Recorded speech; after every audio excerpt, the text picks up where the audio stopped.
हाँ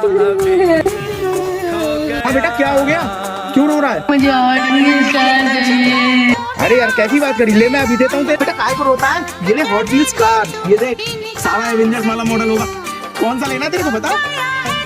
ओफो, ये लेना है डाई कास्ट मॉडल वाइट वाली 1:64। इसके भाई सारे के सारे गेट ओपन होते हैं और ये फुल बैक वाली कार होगी, एकदम पीछे रख लो, आगे भागती है। दे दो ना। चला के दिखाऊं।